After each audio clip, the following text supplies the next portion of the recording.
This is Coach's Tape by Baseball Authority. Today, we're breaking down why so many MLB stars are not in the 2026 World Baseball Classic, and why, for the first time, this tournament doesn't really feel like best versus best anymore. Let's start with a number. Roughly 700 players were named to provisional WBC rosters this year. Out of those, reporting says about 168 were initially denied insurance coverage. That's almost 1 in 4. In a tournament that's supposed to showcase the absolute best talent in the world, an insurance framework effectively redlined a quarter of the player pool before a single pitch was thrown. To understand how we got here, you have to understand how the WBC works behind the scenes. MLB and the MLBPA jointly run the event, but if a player on a 40-man roster gets hurt in the Classic and misses regular season time, their MLB club still has to pay his salary. So there's an insurance policy sitting on top of the whole thing, underwritten by a firm that reimburses those clubs when injuries happen. In 2023, that policy got hammered. Edwin Diaz tore his patellar tendon, celebrating a Puerto Rico win, and missed the entire MLB season. José Altuve broke his wrist after getting hit during the WBC and needed surgery. Those two injuries alone cost the insurers millions and spooked everyone involved. So for 2026, the underwriters slammed on the brakes. They rolled out a much stricter set of criteria, essentially a chronic risk profile. If you had long injured list stints, multiple surgeries, or recent procedures, you were flagged. If you'd had surgery after last season, even a so called cleanup, you were flagged. And if you were hitting certain age windows under your current contract, you were flagged too. On paper, it's just risk management. In reality, it meant a lot of stars who wanted to play were told, you can't.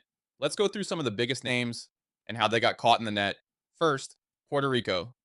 Their ideal infield for 2026 looked ridiculous on paper.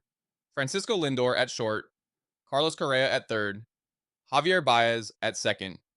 Instead, when the final roster dropped, all three names were missing, and for three different reasons. Francisco Lindor is the face of Puerto Rican baseball right now. He had a minor elbow cleanup procedure this offseason, the kind of thing players do all the time to be ready for spring. He's expected to be ready for opening day. But because he went under the knife and has some prior injury history, the underwriters said no. No insurance coverage, no WBC clearance. He wanted to play. The system told him he couldn't. Carlos Correa ran into the same wall from another angle. Years of back and leg issues, flagged medicals, and past free agencies. He's a textbook chronic risk profile. When Puerto Rico's roster was announced, multiple outlets made it clear. Correa had been left off because the coverage couldn't be secured under the new standards. Javier Baez is different. He's not an insurance casualty at all.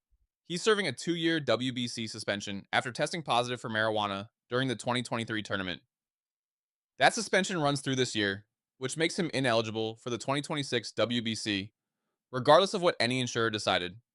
He didn't get blocked by risk profiles. He got himself suspended. By the time all the denials and ineligibilities were tallied, Puerto Rico had lost a huge chunk of its envisioned core. At one point, their federation was seriously talking about withdrawing entirely, rather than show up with a roster they felt didn't represent their true strength.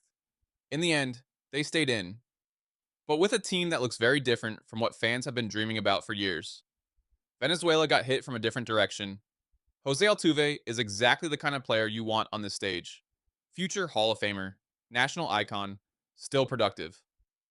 But that 2023 WBC wrist injury and surgery loomed large. That claim was one of the big checks the insurance market had to write. Combine that history with a more conservative underwriting approach, and Altuve was denied coverage for 2026. He didn't walk away from the WBC. He was told he couldn't go. Miguel Rojas ran into one of the new rules that has nothing to do with current health. He's healthy enough to play in MLB, and he badly wanted to represent Venezuela. But the policy effectively black flags players who will turn 37 during the coverage window of their guaranteed deal. Rojas hits that age mark, and that alone was enough to get his application rejected. He went public about it, calling it a real shame that age, not health, was why he couldn't wear his flag. There are other Venezuelan players in similar spots, pitchers and depth guys who simply tripped the wrong combination of IL days, surgeries, or age criteria. On top of that, there were reports that Venezuela chose not to bring in certain NPB-based players because insuring them through Japanese clubs came with its own high price tag.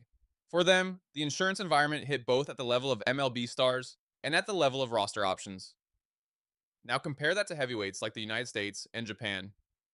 Their rosters are not completely untouched. There are definitely fringe or older players who quietly set out, but the impact at the very top is much smaller. Team USA still rolled out a stacked position player group and a solid pitching staff. Japan, with many of its biggest names playing in NPB instead of under MLB 40-man rules, has more flexibility in how it handles risk and coverage. The result is a subtle but real competitive imbalance.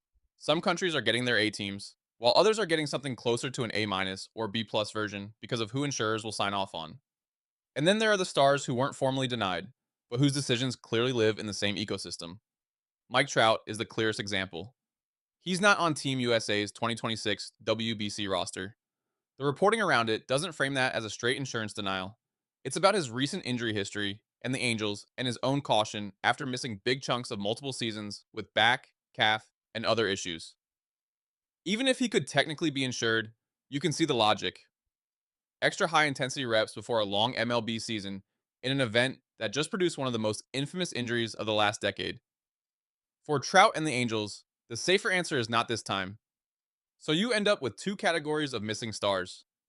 There are the players who wanted to be there and got told no by underwriters and club requirements. Lindor, Correa, Altuve, Rojas, and many others. And there are the players who looked at that same environment.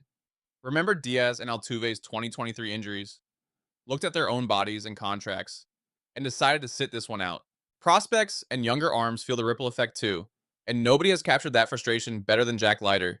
He's healthy, he's one of the Rangers' most important young pitchers, and he wanted to pitch for Team USA. But between the stricter insurance rules and the way clubs now weigh WBC risk, he was effectively told no, and he and his family haven't been shy about how disappointing that is. From his perspective, this isn't just about numbers on a spreadsheet. It's about being denied a once in a lifetime chance to represent his country at the exact moment his career is taking off. Leiter becomes the face of a different kind of loss.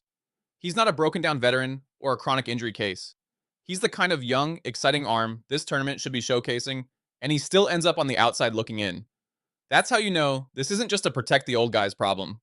The current system is making it harder for the next generation to step onto the WBC stage at all. Even if a specific player isn't formally denied, the mere existence of this risk calculus changes who gets pushed toward the WBC and who gets steered away. When you zoom out, the picture is pretty clear. The 2026 World Baseball Classic isn't missing players just because they need a rest or didn't care. It's missing players because a private insurance policy, designed to protect MLB clubs from financial loss, now acts as a gatekeeper for who gets to represent their country. Some players wanted to be there and were told no. Others looked at what happened the last time and decided the risk, in this environment, wasn't worth it. That raises a bigger question for the future of this tournament. Can the WBC keep selling itself as the pinnacle of international baseball if a quarter of the provisional pool never gets cleared? And if some of the sport's biggest names are increasingly wary of participating? At what point does best versus best turn into best versus whoever cleared underwriting and felt comfortable with the risk? There are ideas out there to fix this. One of the strongest is that MLB and the MLBPA should stop outsourcing the entire problem to third party underwriters and build a joint self insurance pool they control. That wouldn't eliminate risk, but it would change the incentives. Instead of a company whose main job is to reduce exposure by saying no, you'd have stakeholders trying to balance three things: protecting clubs, protecting players, and protecting the integrity of the tournament. Until something like that happens, this is the new reality. Star players will keep getting tripped up by age windows and surgery histories. Teams will keep quietly nudging their most valuable assets away. And every 4 years, we'll have to ask the same question: how much of what we're watching is truly the world's best? And how much is just what the insurance market allowed? If you enjoyed this breakdown, smash that subscribe button and grab some Baseball Authority gear at baseballauthority.com. We'll see you next time.